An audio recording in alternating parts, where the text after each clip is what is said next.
Foli ni tanu ani waleɲuman dɔn an b'a kɛ k'a di Hɔrɔn TV kanubaga bɛɛ lajɛlen ma. Aw ni ce aw ka danaya la aw bisimila yelen jɛmu kɔnɔna na. Yelen ale de jɛmu ye min bɛ aw baro ka tila ka aw kalan k'aw to fo aw suginɛ la. O de la yelen bɛ to ka hakili jagabɔ ka to ka baro kɛ baaraw kan, baarakɛdaw fo ka taa se lahala minnu n'a bɛ jamana kɔnɔ an bɛ kuma olu bɛɛ lajɛlen kan. O de hukumu kɔnɔna na bi wulada in na an bɛna kuma sujet belebele fila kan. Sujet belebele fila in bɛ tali kɛ ɲɔgɔn na. Fɔlɔ ye jumɛn ye an bɛɛ bɔra kalama k'a fɔ an ka Mali jamana u ye communiqué kalan surɔ k'a fɔ ko Mali tun bɛ jɛkulu dɔ la ni o ye Sahel jamanaw jɛkulu 5 faralen ɲɔgɔn kan n'an b'a wele ko G5 Sahel walasa k'an bolo di ɲɔgɔn ma finitigi kunda ka se ka binganni kɛwale tigilamɔgɔw k'u kɛlɛ n'an k'u ma ko terrorisme. Donc o terrorisme G5 tun bɛ yen nɔ a ka baara kun y'o ye Mali yɛrɛ retiré ka bɔ a la an bɛna hakili jagabɔ ko kan wulada in na a ko bɛ se ka kɛ jumɛn ye baara jumɛn kan ka boloda o ko kɔfɛ. Thème filanan ye jumɛn ye halisa an bɛ to terrorisme kɛlɛli ko in na terrorisme kɛlɛli yɛrɛ la an yɛrɛ kan ka se ka terrorisme yɛrɛ kɛlɛ cogo jumɛn na fɛɛrɛ jumɛn kan ka boloda anw fɛ G5 ko kɔfɛ Faransi taalen kɔfɛ an kan ka se ka fɛɛrɛ jumɛn tigɛ o bɛna kɛ wulada in na an ka hakili jagabɔ ye walasa ka se ka o baro kɛ an ka ci sera maa fila ma a maa fila bɛɛ ka baara ye kunnafoni di ye maa welelen fɔlɔ ale ye Madani Sangare ka bɔ ɲɛta la Madani i bisimila. Ayiwa Sidi Kunta i y'a fɔ cogo min na tɛ tɛmɛ o kan an bɛ a fɔ awuzu billahi mina shaitanir rajim bismillahir rahmanir rahim allahumma salli ala sayyidina muhammadin wa ala alihi wa sallam an fa assalamu alaikum wa rahmatullahi wa barakatuh. Wa alaikum salam. An lamɛnbagaw an bɛ u bɛɛ lajɛlen fo i ni ce i ka faso baara la wagati o wagati i bɛ kunnafonibagaw wele ka maa wele maa minnu bɛ yen ayiwa ni u ka dɔnni juru sannen don u ka kuma fɛn kan fɛn min bɛ yen ni a gɛlɛya bɛ jamana kɔnɔ pour que jamana bɛ se ka bɔ degun kɔnɔ cogo min na i ni ce o baara la. I ka ɲɛmaa fana n'o ye Maliki Konate an bɛ foli kelen d'a ma. An ye foli mɛn maa welelen filanan ale ye Musa Konate ka bɔ Énergie FM na Musa i bisimila Hɔrɔn TV plateau. Ayiwa Sidi Kunta an b'i fo foli belebele de danna i y'a dan kan waasa an ka se ka na faso kuma na an bɛ Hɔrɔn TV ɲɛmaaso a n'a baarakɛlaw bɛɛ lajɛlen fo nin waati in na k'i yɛrɛ fo ka Madani Sangare fo ka maliyɛndenw bɛɛ fo min bɛ ka danna siri ni kunnafoni di so na waasa u ka se ka kunnafoni.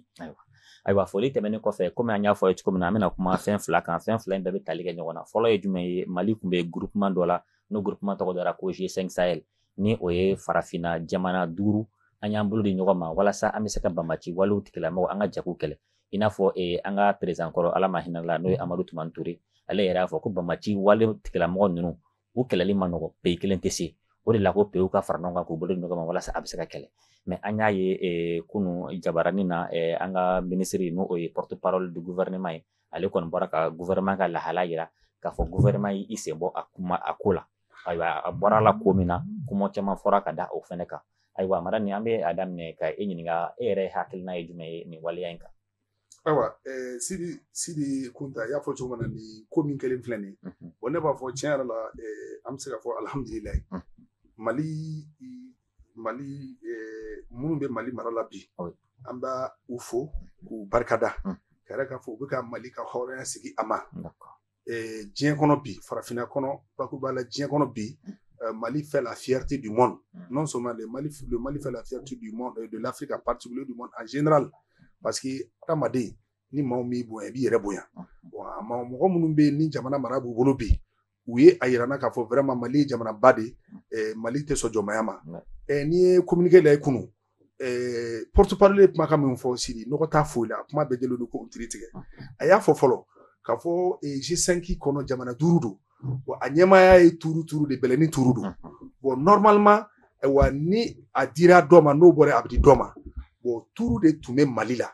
bon Mali ta u kun kan ka jɛrɛba de kɛ Mali la o jɛrɛ kun kan ka kɛ Mali la wagati jumɛn na o ye février waati ye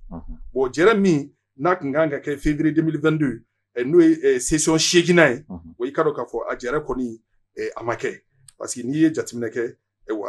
jamana ɲɛmɔgɔw ye ɲɔgɔn ye G5 Sahel jamana ɲɛmɔgɔw ye ɲɔgɔn ye février tile 15 san 2021 ayiwa n jamina ayiwa u y'a yira k'a fɔ ayiwa u bɛn'a kan k'a fɔ ko jɛrɛ 8nan ayiwa n'o ye jɛlɛ laadala jɛrɛ ko bɛ kɛ Mali la février Bamako février 2022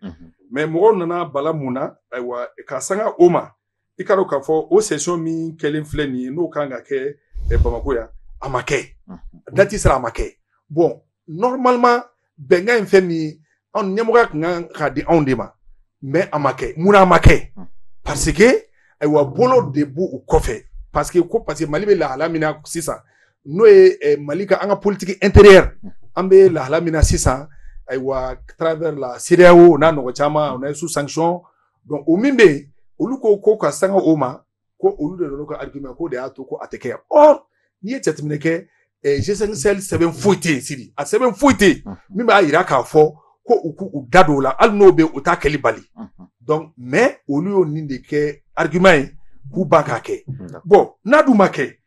a dun bɛ yen bon a dun ka laɲini de ye pour que terrorisme n'o japama wale o bɛ se ka kɛlɛ cogo min na o hukumu kɔnɔna la kangaribada kɛra siɲɛ caman u ye k'a yira k'a fɔ a bɛ ka nin min kɛ wa nin fɛn min filɛ nin tiɲɛ yɛrɛ la a tɛ se ka bɛn o de y'a to avril tile 22 san 2022 an ka jamana ɲɛmɔgɔ n'o ye Assimi Goïta ye ale kɔni ye lettre ci Idriss Déby ma Idriss Déby Itno ayiwa k'a yira o la parce que o de bɛ ɲɛmɔgɔya la sisan k'a yira o la c'est Mahamad aw Idriss a denkɛ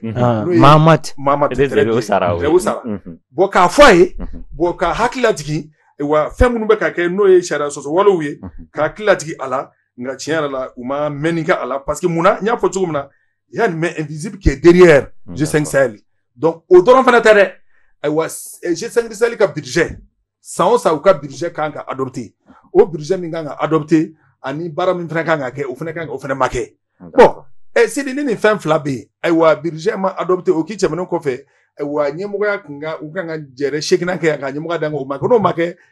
jɛ o de hukumu kɔnɔna la an ka gouvernement yɛrɛ ka fɔ k'a sanga nin fɛn fila ma an ka to a la kun tɛ bilen donc o de hukumu kɔnɔna déclaration ka fɔ an ka bɔ a la an b'a fɔ bravo vraiment on est fiers ce gouvernement et le président et le gouvernement vraiment c'est que mon avis quoi merci. Ayiwa Musa Konate an kɔni an ye kibaruya sɔrɔ k'a fɔ ko Mali kɔni an bɛ jɛ min na nin ye ni o ye Mali Mauritanie Niger Burkina fo ka taa se Tchad ma donc an kɛlen bɛ ka fara ɲɔgɔn kan walasa k'an bolo ɲɔgɔn ma ka se ka bamaciw kunbɛn ayiwa ko Mali i sen bɔ a la kuma caman kɔni an y'a fɔ k'a da kun min kama ko kɔ mɔna kan min kan jɛgɛ tɛ ka tila o kan in kan ayiwa e bɛ ko in yɛrɛ ye cogo di fɔlɔ. Bon an bɛ situation mun na sisan nɔ bon nin si balilen tɛ anw na nin ko kɛra kɔni a kan ka kɛ ten de nka yanni n ka n da don na a ka kan n ka hakilijigin kɛ i y'a fɔ i ka kuma daminɛw la k'a fɔ an ka président ATT n'a ja yɛrɛ b'aw ka studio ba in kɔnɔ yan ATT o waati narcotrafiquants ani bandiw olu de tun bɛ désert la donc u bɛ trafic de drogue ni fɛnw kɛ u bɛ otages minɛ donc a y'a yira k'a fɔ cɛncɛn fo ka ni Mali y'u gɛn u bɛ boli ka taa Burkina ou bien soit Niger ou bien soit u bɛ taa Algérie u bɛ taa Mauritanie donc ale ye jateminɛ de k'a fɔ ko jamana kelen tɛ se ka na k'an ka jɛ an k'an tigɛ di ɲɔgɔn ma walasa ka nin ko ninnu kɛ hakilina kɔni bɔra ATT yɔrɔ mais a lawaleya jɔn fɛ a lawaleya mɔgɔ fɛ min bɛ tali kɛ IBK la san 2014 n'o ye 2014 ye hakilina in bilala sen na nka a bɛna bila sen na waati min na Faransi de y'i pan k'i bila ko in na o y'a sɔrɔ aw yɛrɛ bɛɛ b'a kalama k'a fɔ bɛnkan sɛbɛn min b'u na accord de défense militaire o kun kelen don sababu ye Faransi kun kelen don k'a sago kɛ an ka jamana na kosɛbɛ décision baw bɛ yen a tɛ se ka taa ni Faransi tɛ donc waati Faransi kɔni ye u fara ɲɔgɔn kan bon maintenant ka a hakilinaw bila sen na ka tila tuguni a musaka ko k'u bɛ taa diɲɛ seleke tɔnba yɔrɔ walasa u bɛ se k'u kɔkɔrɔ ma don cogo min na kɛlɛ in bɛ se ka bila sen na cogo min na bon u taara n'a ye l'Amérique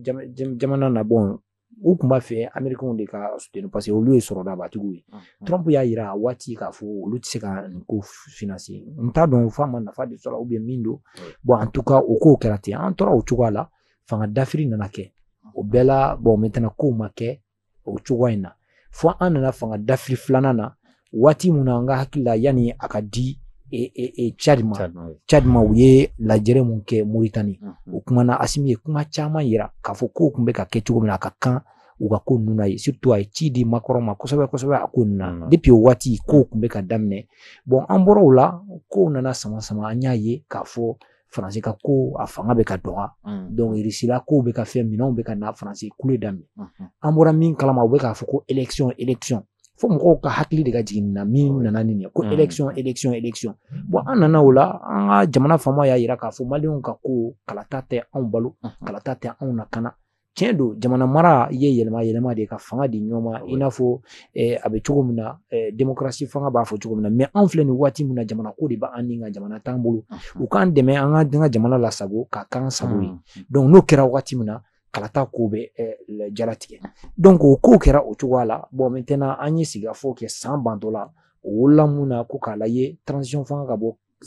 kalo 6 ka taa san 5 la u y'u ka chronogramme bɔ o wolola min na n tɛna don o la sanction binna Mali kan sanction mun tɛ sanction ye ayiwa an tilala ka damakasi semaine don k'a yira k'a fɔ ko min kɛra ma ye kiiri tigilamaw ye jaabi bɔ k'u k'a wuli k'u ta wuli depuis o yɔrɔ la an b'a dɔn k'a fɔ ko dɔ bɛ yen sisan nɔ G5 Sahel ta sera lajɛrɛ kan ka k'an fɛ a ɲin'u fɛ k'a kana kɛ an dun b'a dɔn Faransi kelen de bɛ CEDEAO kɔfɛ Faransi kelen de bɛ ni ko dɔw bɛ kɔfɛ ne b'a ta tɔgɔma de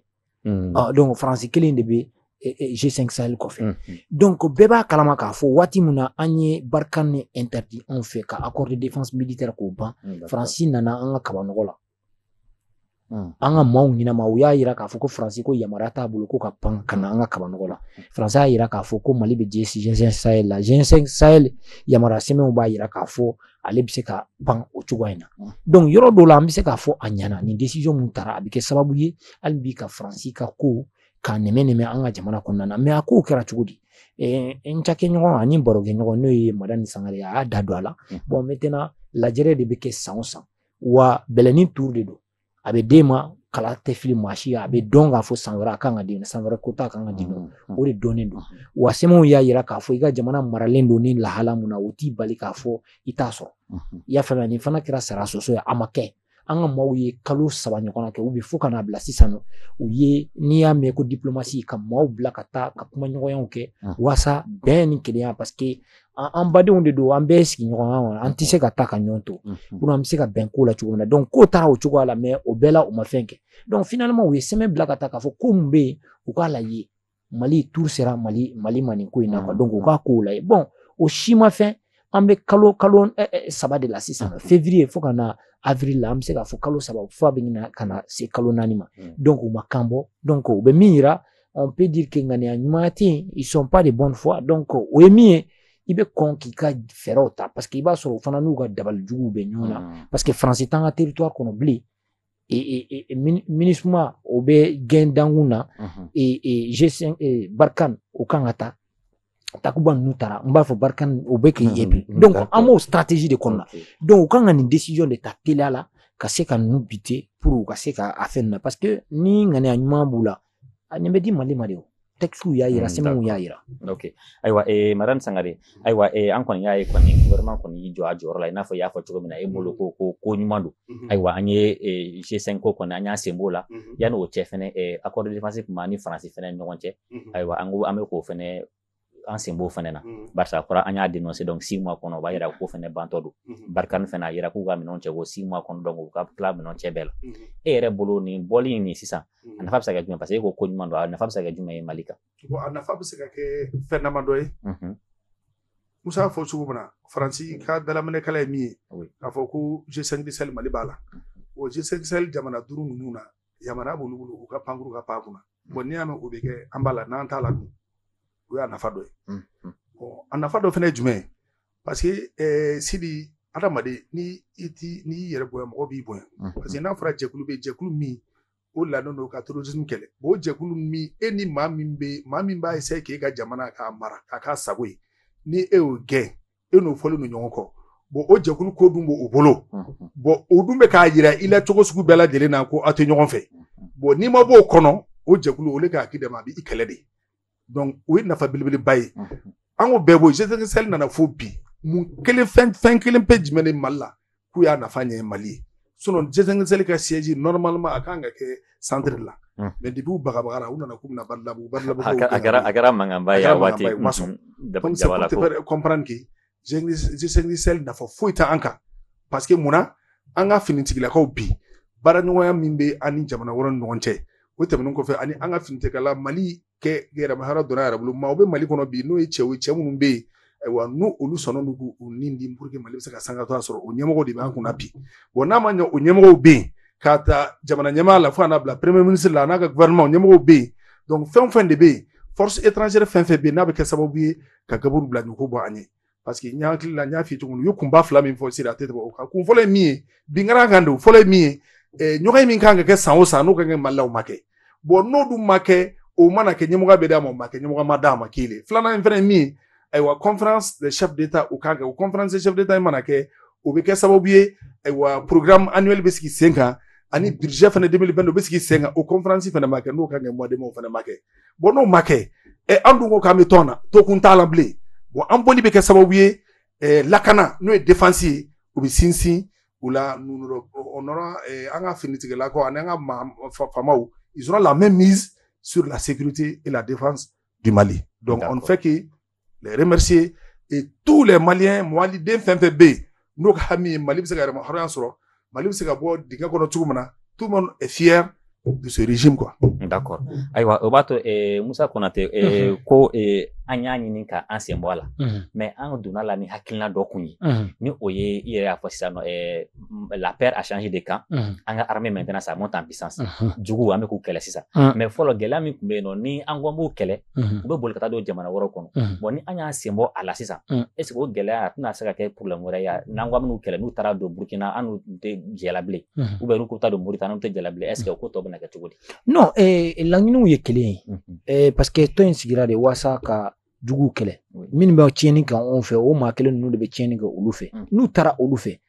u be ferati ka ku kele an tse ka se ka sabu kene anga kuma la sela no ye ministre mu nyesine do anga mara chebolima ani aywa furba chao ko nyawo kulu yakubaya no ye able maiga ayira ka fo ko ambora tona nga utayira ka fo bentse ka ke anansi nyonche ko benyoya biseka ke anga jamana ni jamana kelingele na bela nyana me ka fo ko ni to konana ko mun kera konana Malia asamanga bala ka adaluke nini o dalunu anyo lu fo sisano madani yera da do la ko wala nu bolla ka tay ni ba don ateke kolore parce que sisano minombo on fait halna soro amse ka fo amogo be minana me mina chama ba mbulu sisano mi ma permettre amse ka aywa jugu nu détecter parce que folo mogo kun ala dron klendo de bado ani français jenyo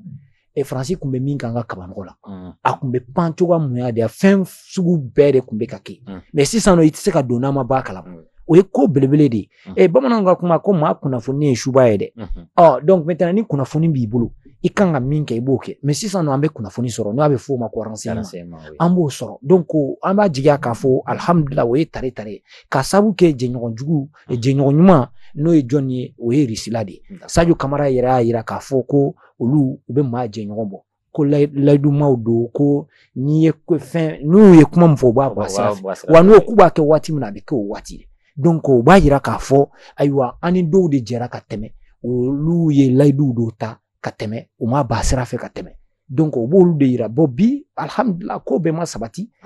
donc han bi langinu mas se kala soro nga ama jiga ka fo maramafon ani mina mun ba ambulo hal na ma se ka jugu be nga abe dobo ko la quoi ne be min famel aywa madan sangari jekulu do an kumba kono na ambora kono o français fene kumbe no anyi sira do lu fene ma aywa olu dronte jekulu munu be ya dien jekulu fene ni oye ministre ale fene be amese ka fo ni kofe ministre ka sorbo na ke jekulu me yerebul bon sidi abe akili parce que jekulu ni jekulu be na be ngane be ka do nyonche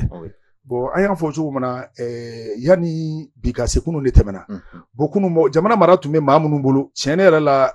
uye jamana jigi yo awaro ma jo jamana jigi hakoro ko bengan temena ministre nana ni kamunu ye no ye mandai parce que ni ministre nana ka jamana kono una ni mandai jime ko nga bara minge bo we nana ni manda fenfe comme chogel tale États-Unis assemblée générale la ya nyefo chubolo dodo uga manda fenfe debe una nana manda fenfe be nu nana nai aywa kata una le 2014 fo 600 ashima basrafe bo no bo chogola ina ku enfeme ona ku manyana bo na kuntila ina ku otila parce que na fara ambe wakati na Mali kono ministre quelque type de munu be abata mo batan nani nyora boyangola oni imina on tegele on ku ne pour que ka jugu be se ka kele tugo mina mais aya ka fo c'est tout à fait le contraire parce que mo be min fo ka fo ko manaro biso o dorontere afora de la ministre ka manda ba be kono c'est aider le gouvernement à établir c'est où ka jamana ka gouvernement demedi pour que lakana se ka sabati tugo mina administration se ka ta fambe tugo mina ododo aisa de maintenir la paix bon ni obe paix contraire be ka tugo ka ta fe na kuntawla ni jatimine ka unali ni sanche Ogosaku de Subanda Obola ewa attaqué donc kele munu karanga kele de munu bina dantala bon o de kum ko lampe wakati na bi mo na ya na amba me ka fo oni secrétaire la ko way ko mana zinta ko ga mana robuste bodo c'est ça dit au ministère mais que sous l'homme du chapitre 7 chapitre 7 de d'oreille ko ministère quelque do me marfa de ta ka jugu kele bon amoke depuis wakati mina kele ba temple amoke fu wakati mina mali kele nga yere soro na ko aboke o kun donendo donc uma do ma fene aya fa ka mala ko CEDEAO mo de be na ko olu de be substituer ministère quelque do donc o kun te foyer oui faire des frais mais pour que les régime ba ko ou déstabiliser nous ne sommes pas d'accord avec ça donc en conclusion de Minfo le sort qui a été réservé au G5 Sahel et le sort qui a été réservé à Barkhane au sort que les di ministre mama ou nana ta na tugunuma ka fouye ambe yafa umakata parce que on n'a pu faire mieux ou maseku ka menefa mais ou minke ou seke ukata ana biseka antaka ere parce que si di no make na fera ministre ba manna ka renouveler parce que marfatiki chama me dugu konnala s'il n'a pas pour toi il est contre toi ministre ba avec les armes ateka ndeme na ta ndeme o kora ba en kele de donc ka fo ne ba fo le meilleur moyen de lutter contre le terrorisme pour que le terrorisme kele pour que ka Mali ere biseka la kana biseka Mali kono marfatiki kelimpeu o marfatiki kelimpeu mais ou des forces maliennes des armées et de défense marfatiki fait Mali abega jugu kele hali filintiga warabe ya oluka ke anga okumu kono langu guide mogo be na fo ko no kanga be aka ko ministre beta ni condition mine si de oso ko kande ni ministre mi ga jamana ka jamana marabe mubul e ka haklante ngui o menta communauté régionale de haklambe donc anga filintiga la ko ama ñu fe anga jamana marabe mamul o ka courage ta mois de juin ministre ba mana kana renouveler parce que c'est pas opportun c'est mon avis d'accord aywa na fatu ko na fane mbalien chama hakil na bibina mais o tajira ko ante hakil jaga boke aywa Moussa maran kon flaga fani donc sormen dira Barkhane ma o kelenga di G5 ma o kelen fane ga di ministre mama maliko na yanyi don ele manyama koro barsa anya ye jekulu fenfe chama ngani afoko dance wala sana o masika resultat mandi ama amga ante ka di mo koro woro masengere boraka fassa ni o irisier ko sayna fene anga chef d'état-major tara Rwanda fene donc ere bolo nous de sera féminine anga partenaire courant nous meseka c'est au lawa ou be kasi parce que ngani anyuma bula depuis nous bena parce que olu de kelen na be ou ya la beni ngani amuye o ngani de donani sans dama konna ou ye samu kan on fait sinon terroriste te mimbo ou kumbe courant de fait ka boyen ku yerege chamanche bolo fait ku boyen ku yerege faut que les binya fando la et depuis orola côté ka bala dungu do avec juga avec comme ma wole kana iga du kono ki ba sara ka ki deme ki ka su mais avec ka sojo so to be ka perenga ta fe gelaw be ka yala et depuis orola iba donc afo soit atisi soit ngani anyuma tala au fin fla de do nunu nana u ka se ka andeme kanga keleke mais anye min jate mine doron kelebe ka juga wati muna ani irisu koni antike di nyoma marama fe onana be ba do ni kalo dama in konnana fiye boda dira o koni o dogolente machi halolu min be u yera afu Antonio Guterres ya fo e oni na ko cherela ko nga wuro masiri taba ku be ka minke ku be ka barake d'accord ulu yera be u ba do nga fo ko fene wa ni mfana kana bal mo la ka fo sisano amena feretige sino alanyi no fe wati muna ube na nga duguchi ni ada do ala subaneda ugasagu kana kamuso kono mo fa ka tasma block depuis ka mo terroriser ka mo sa mo yusigiro bla e depuis sans bayriga ube romuna kusigiro bla ka sabuke mo ka mishu be chien foro be jeni iya fama karu be la joka tasma bla la ka mo jeni an kunteni ko nui donc si ça no wati muna fube ka siro la anga mo be ka wudi l'armée monte en puissance abena fo si ça no ko commanda robis ko ka ferete ka fanga duma wasa ubise ka marfata ka tumuke odu la nyini kera ibeka ka fanga a blenendo wati mla ko ka ke sawo san ube ko do fe ka fe uba nyo de fo mo ga nyene mais comme u gento la de do parce que lui era yi enini on chito kalama iba soro anga famaw de kumba kalama ka foko ja Barkhane de kumbe ka ministre malakana Effectivement. I b'a dɔn ko ninnu kun bɛ ka fɛrɛ mɔgɔ ma koyi. Écoutez. Aw nana ko aw bɛna anw nakanda. Aw tɛ se k'a yɛrɛ ka kanda fo maa wɛrɛw de ka ja mais anw bɛ fu de kunna. Ko donc n'olu taara olu ka lakana k'u bɛ kɛ cogo di ko sisan nɔ k'u bɛna mandat Eurobis don. An bɛ mun de faamuya o ko la. Bon ne bɛ min dɔn dɔrɔn que la MINUSMA plie ses bagages nafa t'a la bilen quoi. Parce que c'est à dire hali n'u tora yan c'est à dire danaya tɛ yen jigi faako tɛ yen an b'u dɔn min na forage bassin an b'u dɔn min na dɛmɛ dɔ kɛra yan fɛ an mɔgɔw o de b'o la an mɔgɔw bɛ min na an ko k'an ka dugu de suma n'o kɛra an yɛrɛ bɛ se ka ɲɛsin o ma n'an mɔgɔw b'a la an b'a dɔn k'a fɔ dɛmɛw kan ka sɔrɔ cogo min na an kun bɛ k'o kɛ ka kɔrɔ a fɔra de aw kana an dɛmɛ a k'olu kɛ u sera ka fɛn fitinin mun kɛ o y'o de bon u b'o kɛ k'a kɛ yɔrɔ mun na pour u ka manja dɔ sɔrɔ parce que an b'o technique ninnu dɔn parce que an ye communication kɛ parce que n'i ma ɲɛ dɔrɔn k'a fɔ yɔrɔ dɔ la i bɛ ka lagosi il y a ce qu'on appelle le mécénat o tɛ dɔwɛrɛ ye n bɛna dɛmɛ kɛ n mago tɛ parce que o ni publicité ni promotion tɛ kelen donc mécénat ye i n'a fɔ aide humanitaire ninnu i bɛna hali entreprise ba ninnu b'a kɛ Orange u ka fondation ninnu bɛ yen parce que yɔrɔ dɔ la k'a yira k'a fɔ an tɛ yan dɔrɔn ka wari minɛ mais an bɛ yan fana ka dɛmɛ kɛ donc o stratégie de don parce que an y'a ye k'a fɔ fan caman MINUSMA kun bɛ ka lagosi donc n'o sugu bɛ kɛ dɔrɔn u bɛ na n'o stratégie modèle voilà donc maintenant k'a yira k'a fɔ an tɛ yan dɔrɔn k'a fɔ mɔgɔw bɛ na gosi k'an tɛ ka lakana dɔrɔn k'an bɛ yan fana ka aw dɛmɛ ka na ni yiriwaw ye ka population lafiya ka ji d'u ma ka dɔgɔtɔrɔsow dayɛlɛ yɔrɔ ka école kow ɲɛnabɔ mais on a un pays gouvernement bɛ yen a ye fɛɛrɛ tigɛ ni ŋaniya ɲuman b'a la kɛlɛ in ka ban dɔrɔn dɛmɛ mun b'aw fɛ a ma hakili juru carinenw b'an fɛ an ye jamana de ye maa caman de bɛ yen a fɛɛrɛw b'u kɔnɔ hali n'a fɛɛrɛw tɛ yen a bɛ maaw bila ka na an kɛrɛfɛ u b'an assister i n'a fɔ a bɛ kɛ cogo min na an b'o projet de développement k'olu bila sen na nka a ŋaniya ma deli ka k'u la ŋaniya kelen mun b'u la dɔrɔn on dit le capitalisme c'est-à-dire que est capable de marcher sur le champ pour avoir ce qu'il a envie d'avoir. Intérêt. Voilà, intérêt. L'homme n'est rien devant le profit. Hadamadi, on y sort, berom na ite fouille. Ou le système amoko de ye. Agno de ye Libye, agno de ye Centrafrique, agno de ye Congo, agno de ye Syrie.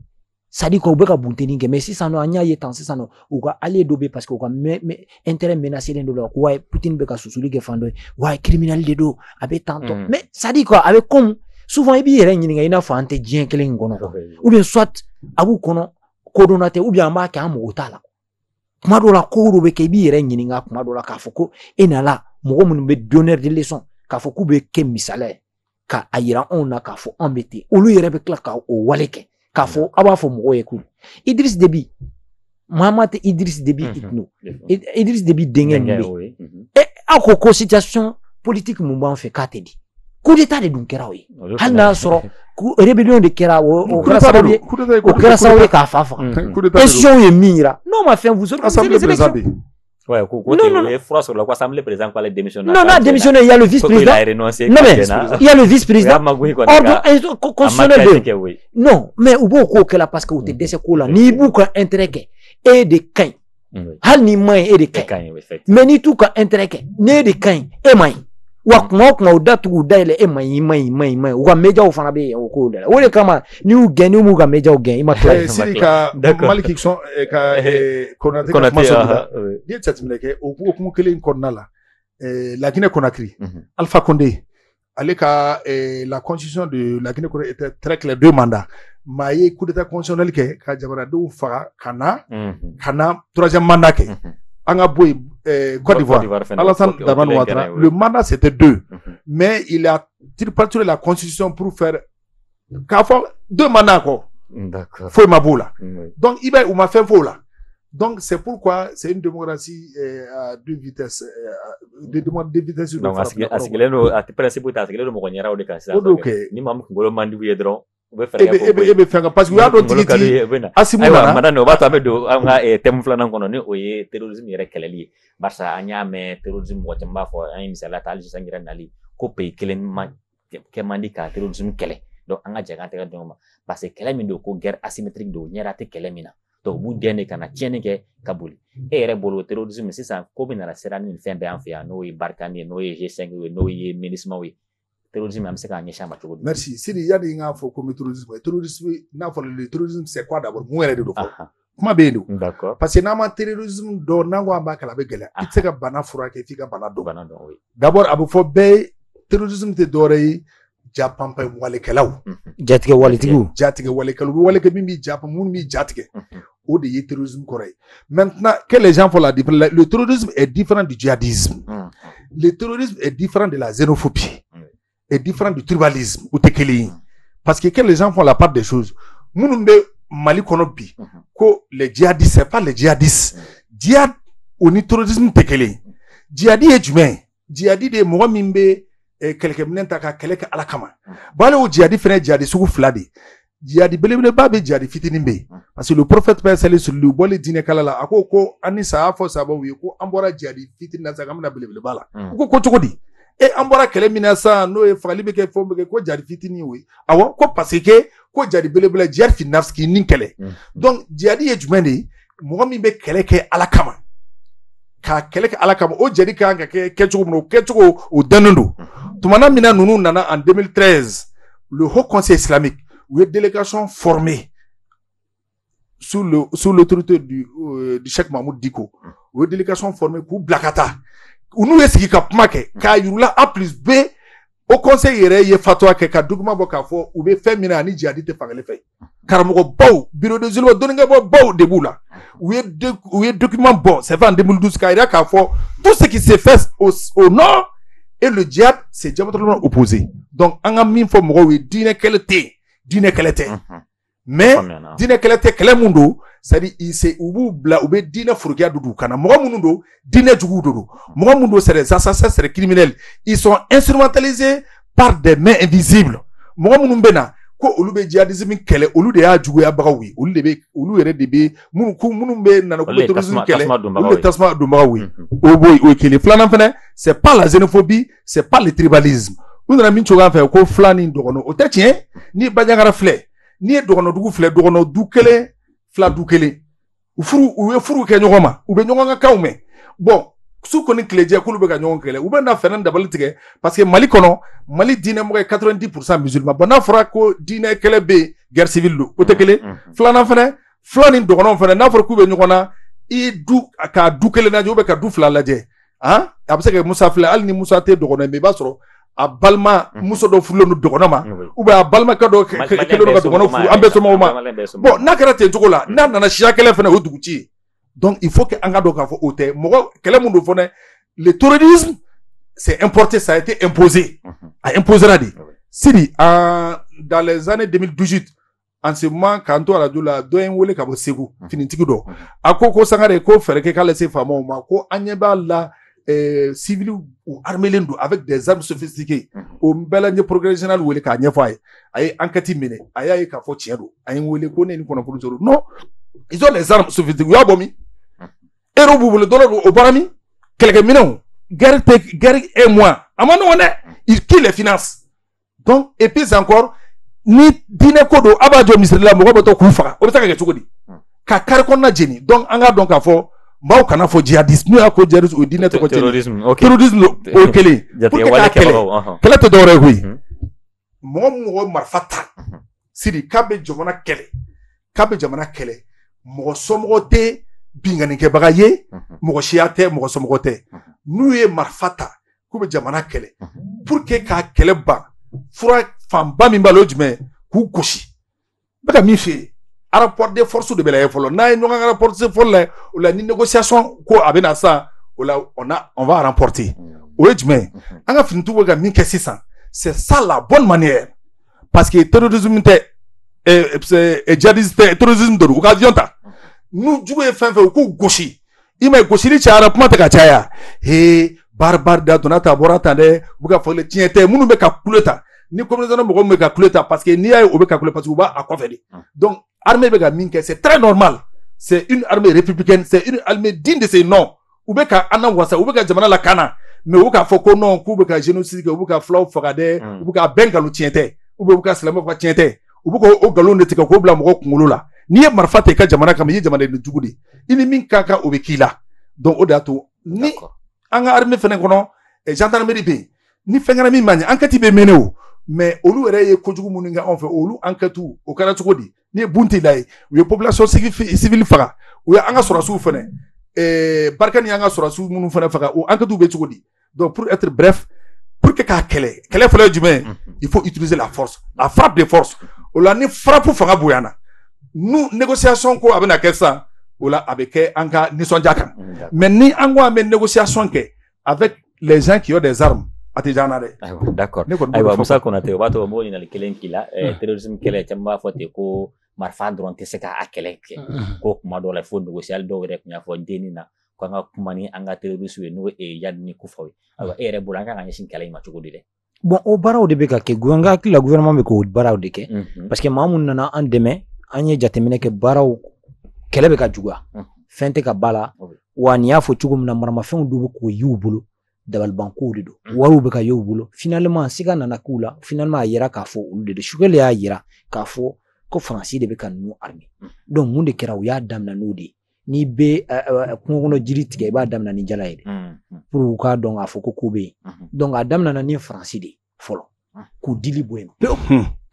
i y'a faamuya o ko ninnu de kɛra parce que hakili jigin bɛ kɛ a ka kan la répétition et le pédagogie an b'a Faransi waati min na jɔnkuna ye ninnu wele k'u kana an dɛmɛ kɛlɛ la sanfɛ kɛlɛ la o kɛra waati min na jɔnkuna ye sɛmɛn bila ka taa k'u bɛna frappe an ka mɔgɔw bɛ to duguma ka taa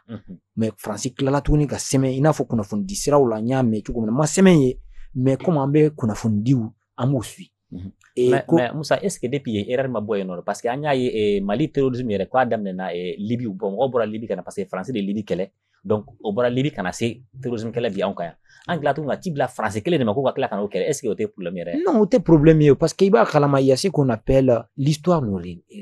an y'a kɛ Faransi nana juru sara de la et puis ani Faransi de donnen don ɲɔgɔn na a bɛ o cogoya kelen de la i y'a faamuya an tɛ se k'a fɔ k'an bɛ girin ka pan parce que diɲɛ bɛ cogo min na bɛɛ n'a ka maa de don hali n'an kun panna ka taa anglais fɛ parce que accord dɔw bɛ u ɲɔgɔn cɛ parce que diɲɛ il y a ce qu'on appelle la géostratégie et la géopolitique mais fɛnw dɔw de bɛ f'i ka malo bɛɛ k'a yira k'a fɔ diɲɛ yɛrɛ la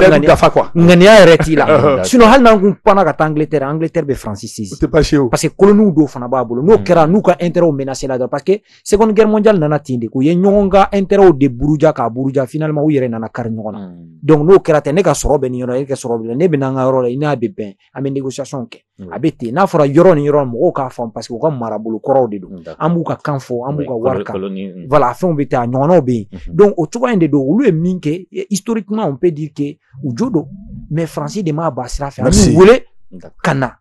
ci dɔ de la ka na ci dɔ de la o wele mun bilal'u ma sɛmɛn bilal'u ma o tilala tuguni ka sɛmɛn sɛmɛn ŋaniya ɲuman tɛ yen mais an b'o dɔn cogo di waati min na parce que waatiw dɔw kɛra u nana waati min na an ka kodɔnnaw dɔ bɛ yen i n'a fɔ nin yɔrɔ in na an b'an ba fɔ n'o ye ministre kɔrɔ Aminata Dramane Traoré a y'a yira k'a fɔ ko ninnu nana ten k'u ŋaniya ɲuman t'u la dɛ mɔgɔ caman y'a lagosi u bolo Umaru Mariko ninnu hali n'a sɔrɔ bi a ka kow gɛlɛyalen don jamana in kɔnɔ u bɛɛ y'a yira mais mɔgɔw nana don yɔrɔ min na k'a fɔ ko Faransi ŋaniya ɲuman t'u la donc maintenant u ye sɛmɛn bila ka na jɔnw ma ko olu u bɛ jigin duguma ko jɔnw n'a y'a si jɔnw n'a y'a si o waati a gɛlɛyalen don n'i bɛ position dɔ la i bɛ fɛn dɔ accepter se t'i ye waasa i ka jamana a ka se ka fɛn u kɔni nana u ye frappe ninnu kɛ ka frappe ninnu kɛ ka frappe ninnu i y'a faamuya an ye Gao Tɔnbɔkutu ni fɛn ninnu la o y'a sɔrɔ MNLA tɛ yen u y'u réhabilité de u tun bɛ yɔrɔ jumɛn Mauritanie u ka minɛnw dɔw tun bɛ Blaise fɛ waati min na dɔrɔn i b'a kalama a waati an bɛ bɔra min kalama da u ka kunnafoni di so RFI y'a yira k'a fɔ ko MNLA nana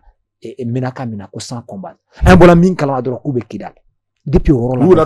u tora o yɔrɔ la u y'u to yɛrɛ la ko wa k'u t'a fɛ armée o y'a sɔrɔ an ka mɔgɔw mɛnna Tɔnbɔkutu armée française y'i to o yɔrɔ la ka taa an ka mɔgɔw ta kalama ka t'i congo ye depuis o yɔrɔ la an y'a dɔn k'a fɔ janfa de kɛlɛ ma dan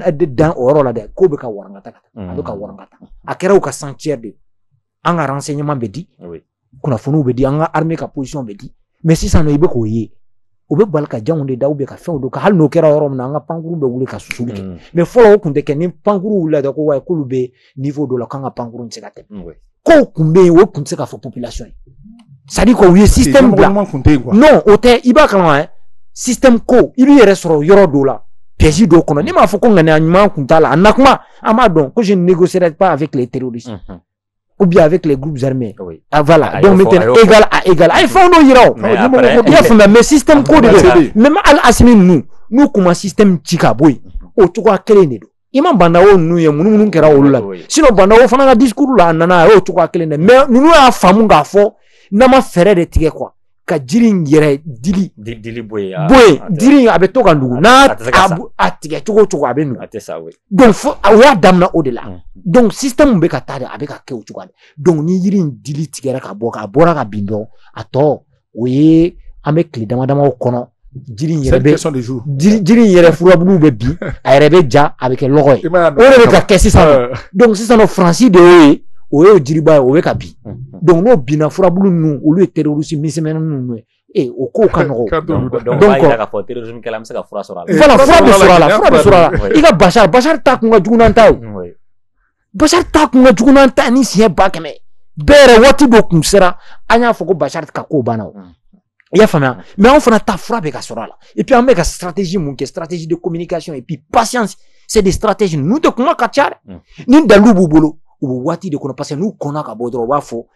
u bɛ ninnu dɔn u bɛ bɔ k'a fɔ non o ŋaniya t'an na u bɛ temps de d'u ma ka dalu hali ni u bɛ i b'a jateminɛ u bɛ na gɛnni fɛn o fɛn kɛ i b'a sɔrɔ tan sana a prévu bɛɛ de bi i b'a kalama kodɔnnaw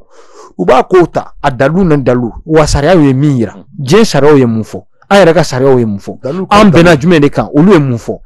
olu ye nin de fɔ bon aw yɛrɛ ɲɛ b'a la u panna nin kunna u y'u ban ka nin waleya u y'u ban na bon o siratigɛ kana la a fɔra ko ni mɔgɔ mun ye nin kɛ bon an t'a la d'accord ayiwa o b'a to question laban na kuma kuncɛ kuma na waati kɔni sera ka ban madame donc an bɛ fɛ ka fura sɔrɔ an ka bana in na sɔrɔsiw yɛrɛ ko ten ko la peur a changé de camp sisan nɔ an ka armée de bɛ ka terroriser mais an y'a ye waati bɛɛ n'an wulila ka kɛlɛ kɛ terroristes kan u bɛ kuma sɔrɔ k'a fɔ an bɛ ka taa baga civil de ma an bɛ ka nin kɛ an bɛ ka nin kɛ donc e yɛrɛ bolo an bɛ se ka solution sɔrɔ o la cogo min Sidi bamananw ko n'i bɛ ka wulu n'i b'a faga i b'a fɔ ko fa de b'a la donc o ye jumɛn ye n'i b'i ka wulujugu faga n'i b'a faga i b'a fɔ fa de b'a la k'i kana jalaki u k'o fana ko n'i ka wulujugu faga dɔ ta bi kin kuma kɔrɔ di Musa ye min fɔ o de don parce que Sidi problème bɛ niveau min na de fait que an ye lili tigɛ n'o ye tubabu gɛnni min kɛra lili bɛ ka tigɛ dɔɔni dɔɔni u gɛnni min kɛra u taara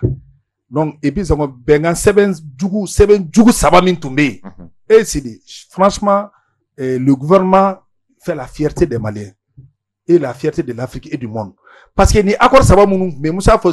c'était le système bon en tant que n'an bɛ nin accord sabaw kɔnɔ an tun tɛ se ka bɔ fiyewu bon u y'a accord bɛɛ annulé accord bɛɛ si gulo la o ye kelen donc o ye de fait que o mun kɛra ani an bɛ ka fɛɛrɛ minnu tigɛ fɛnɛ an ka armement ko la ani coopération baaraɲɔgɔnya bɛ ani mɔgɔ kura minnu ɲɔgɔn cɛ n'olu fana ye kantigiw ladutigiw don donc olu minnu baara min bɛ ka kɛ ani an ka force de frappe fanga bɛ ka bonya ou bien prétexte dɔ don k'a fɔ k'an ka finitigiw la gosi o n'u jɔɲɔgɔnjuguw o dɔrɔn de don sinon k'a fɔ ko bari don k'a fɔ k'an ka mɔgɔw bɛ ka fagali kɛ u bɛ ka jeunesse sigi u bɛ ka bɛn nkalon munna bɛn nkalon o yɛrɛ bi de o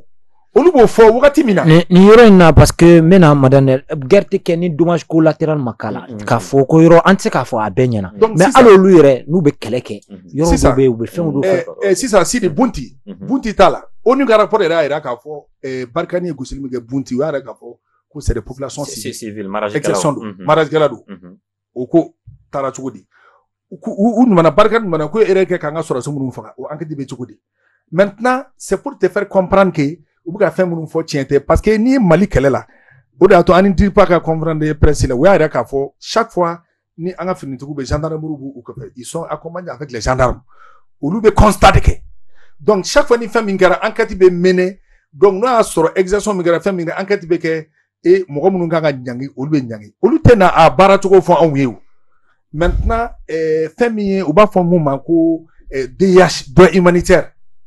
humanitaire an ka finitigiw y'o formation kɛ o donc n'o y'a sɔrɔ fɛn kɛra kɛlɛkɛda la fɛn min man ɲɛ c'est une armée professionnelle le Mali est outillé on est outillé des instruments on est outillé des militaires pour k'o enquête diligenter jusqu'au bout o dun bɛ kɛ wagati caman mais olu tɛna leçon di anw ma munna o tɛna leçon di anw ma parce que bi de o bɛ fɔ parce que an bɛ ka sankɔrɔta sɔrɔ jugu kan nin bɛ fɔ de pour que k'an na décourager an ka finitigɛlaw k'u décourager pour que an ka kɛlɛ bɛ dan sira la hali n'u ye nin fɔ Sidi u ka taa n'a ye k'a fɔ fɛnɛ malidenw ye tiɲɛna muso denmisɛnnin anw de ye kunnafonidilaw ye mɔgɔw k'u kɔlɔsi ni kuma min bɛ k'a fɔ a bɛɛ burugosi kan o de y'a to u ye wale min kɛ ka RFI bɔ yen ka France 24 bɔ a bɛɛ ɲɛna parce que munna kunnafoni jugu de bɛ di an ka mɔgɔw ma o de y'a to a bɛ fɔ ko o kunnafoni i bɛ ɲininkali damadɔ kɛ kunnafoni dibaga kunnafoni diyɔrɔ kunnafoni di wagati kunnafoni dicogo n'i y'o dɔn kunnafoni na i bɛ lafiya kunnafoni ko la donc Sidi nin kun tɛ foyi ye pour décourager nos femmes, pour les décourager ou qu'on a fait. Donc, en bouffon, ou kelen fene, la gauche du méta, kanga fanga segere. Nous, assimina ka gouvernement kou, c'est la gauche nous 600. C'est pas le moment. Parce qu'ils font notre affaire. Si les mokoshi dafalenteo, dafaleyan beno no masata alala. Donc, kira ote mele kaote, mokobe djugumang kebe nyumang, mais ame wakati mina 600. Ou ka nyumang ta nou ka djugumang. Donc, il fait notre affaire. Que ça soit le premier ministre, que ça soit le président de la transition. Donc, par rapport à la lutte contre le terrorisme, il faut que ça soit bien précis ou tanya kain. Donc, on a terminé parce que, ou bien qu'on c'est pour nous décourager. D'accord. Nous décourager là, ou ça va soro quoi. Aywa, Moussa Konate, ko ala kambo, kasoro, ibe boda la wa, ibe bo fere feneri bo. Aywa, an kon yaye surasu kon be ka baro kesi sano. Ote do wona koy. Mais obuka acquisition takanga surasu sekere. An kan ka se ka jumɛn kɛ walasa ka se ka fu siri olu ko ninnu. Olu tɛ baasi ye i n'a fɔ bɔli mun kɛra o don parce que on dit le peuple est souverain jamana kɔnɔdenw de fanga bɔ olu la an y'a ye k'a fɔ Erdogan ta ɲɔgɔn na coup d'état planifiera mais jamana kɔnɔdenw de bɔra ka ordre rétabli donc ni min bɛ ka kɛ jamana kɔnɔdenw de bɛ bɔ tant que peuple b'u soutenir u ka kuma a bɛ kɛ olu bɛ wo ci dɔgɔ bɛ jɔ ko in bɛ k'o de ye donc ne bɛ min dɔn dɔrɔn donc u bɛ dynamisme kɔnɔna dynamique kɔnɔna u ka continuer n'o ye donc sira ka ɲi halisa u ka kow jateminɛ kow la fili tɛ ban an b'a dɔn k'a fɔ kow bɛɛ tɛ tilen mais u k'a jateminɛ n'u filila ni kuma mun kɛra u k'a jateminɛ i kana ko k'a fɔ mɔgɔ t'a la mɔgɔ t'a la n'o farankan de cayara sisan nɔ finalement u bɛ kɛ kumaba ye i yɛrɛ bɛ balila min na i bɛ taa i yɛrɛ ɲinama donc jama mara to ka sen mankanw lamɛn kana bɛɛ lamɛn mais a dɔw lamɛn o bɛ kɛ sababu ye i bɛ sira caman dɔn. D'accord. Ayiwa waati kɔni banna pewu madame Sangare an bɛ foli kan lawali i ma. Donc an bɛ bɛɛ fo an lamɛnbaga an b'u bɛɛ fo maa maa tulo b'an kan na kuma ka gɛlɛn mais Sidi y'a fɔ cogo min na an kunnafoni bagaw an fana jɔyɔrɔ bɛ jamana sumali la n'a ɲɛta sabali la donc fɛn fɛn jamana ko ye an bɛ situation min na le Mali est en guerre bon n'an bɛ guerre la donc les journalistes c'est des militaires aussi n'a fɔra an militaires ye donc an kan k'an fanga kɛ kelen de rester derrière nos forces armées maliennes de sécurité kunnafoni fɛn fɛn bɛ yen n'o bɛ tali kɛ ka taa u ka ɲumanya sira fɛ an k'o kɛ parce que faransi min filɛ nin u ka kunnafoni dusu n'u ka ko bɛɛ u bɛ kunnafoni fɔ kunnafoni min daga di u ka jamana la donc on est en guerre donc an k'o fana o kunnafoni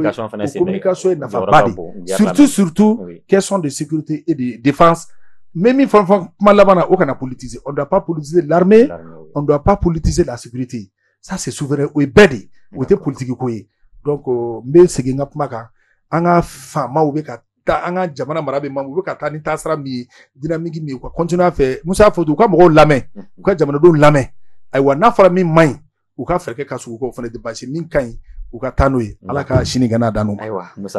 Ayiwa k'i fo ka segin ka ɲɛmaayaso fo parce que o sababu la an bɛ yan bi ka baarakɛlaw aw minnu bɛ ka wulikajɔ an balakaw de bɛ ka jaw ta sisan nin waati in na an b'u fo dan tɛ foli mun na a ma nɔgɔ donc an bɛ maliyɛndenw bɛɛ lajɛlen fo parce que nin fana ye anw ka fasojɔ cogoya ye parce que an y'a décidé de k'an bɛ maaw kunnafoni kunnafoni kɛra balo ye sisan donc an bɛ ala deli fɛn min bɛ bɔ an da ka kɛ fasojɔ kuma ye fɛn o fɛn bɛ yen ni fili don bon maintenant a laɲini tɛ quoi parce que maninfin buna adamaden bɛɛ bɛ fili donc hakɛ to bɛ nin na an bɛ bɛɛ lajɛlen fo. Ayiwa Hɔrɔn TV tɔgɔ la an fana ka foli b'aw ye ka sɔn ka na an ka wele jaabi ka tila k'i hakilina di jamana ko la kuma dɔw la baara min don a baaraw ma nɔgɔn ayiwa an ka foli b'aw ye kosɛbɛ an ka bi maa welelenw ale tun ye madame Sangare n'ale ye kunnafoni dila radio ɲɛta